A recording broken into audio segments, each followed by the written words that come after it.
students, today we talked about the structure of DNA as we have discussed about the chemical composition of the nucleic acid on the last session, and the formation of polynucleotide chain. How the polynucleotide chain is formed, we have already discussed. Now today we start about the important nucleic acid, that is your DNA deoxyribonucleic acid. The DNA has its primary structure, and the primary structure of DNA gives us the information regarding the sequence of nucleotide in a nucleic acid. There was a scientist E. Chargaff who observed that the base sequence in DNA varies from species to species. Or you can say the base composition in DNA varies from species to species. He also observed that the amount of adenine bases is equal to the amount of the thymine bases and vice versa, whereas the amount of guanine bases is equal to that of the cytosine bases in any species. So you can say the amount of purines is equal to that of the amount of the pyrimidines in any species.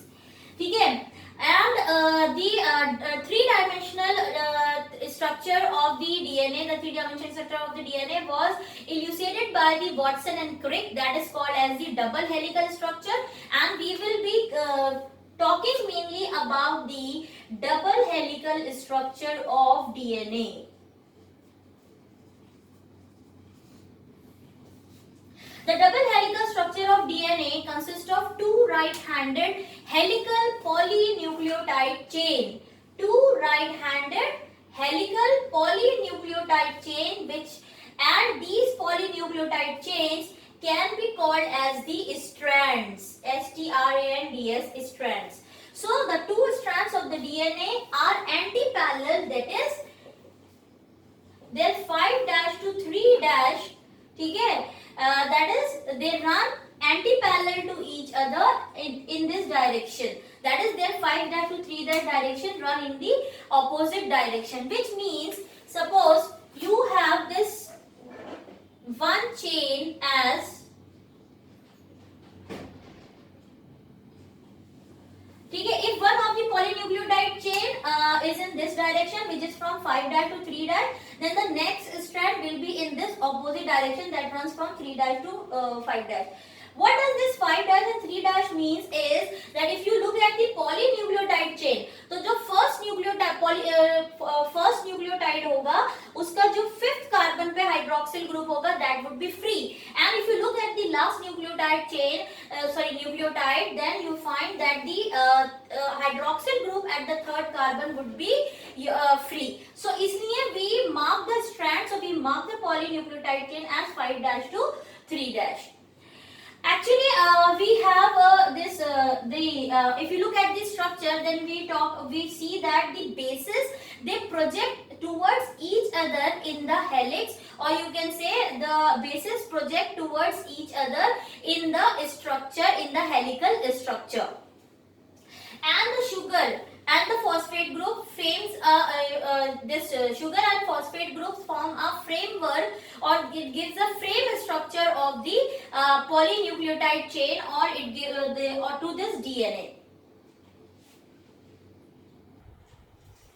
So as you can see that sugar and phosphate form a framework on the outside of the duplex, and the bases project inside the helical structure, or you can say within the structure.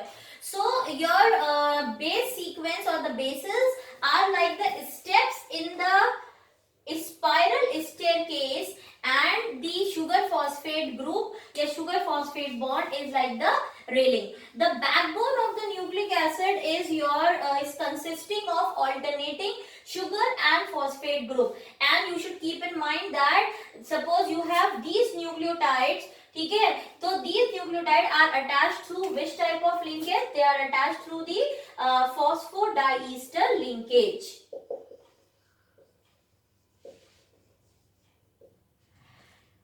And the two strands of DNA are held together by the hydrogen bond, and the two strands of of the DNA are complementary to each other. Complementary to each other means the base sequence in one strand automatically determine the base sequence of the other. ऐसा क्यों होता है कि एक strand का base sequence दूसरे के base sequence को ऑटोमेटिकली डिसाइड करेगा? बिकॉज देयर, मैंने कहा the two strands are held together by the hydrogen bond, and the hydrogen bond can only be formed between the specific pair of bases. For example, the adenine can pair up with the thymine with the 2 hydrogen bond. The guanine can pair with the cytosine with 3 hydrogen bonds. So the two strands of the DNA are complementary, and the two strands of DNA are held together by the hydrogen bond, in which the adenine always pair up with the thymine with the 2 hydrogen bond, and the guanine pair up with the cytosine, and vice versa with the 3 hydrogen bond. So the bases, I told you, they project inside the helical structure, and it is always like they pair up with each other specifically. And the diameter of this helix is 2 nanometer, and the double helical structure repeat itself at an interval of 3.4 nanometer when it completes 1 turn, and 1 turn consists of at least 10 base pairs.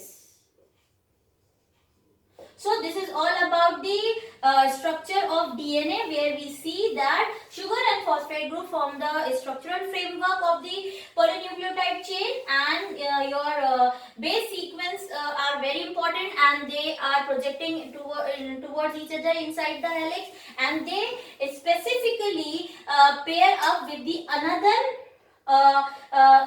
base. They specifically pair up with the another base in this manner.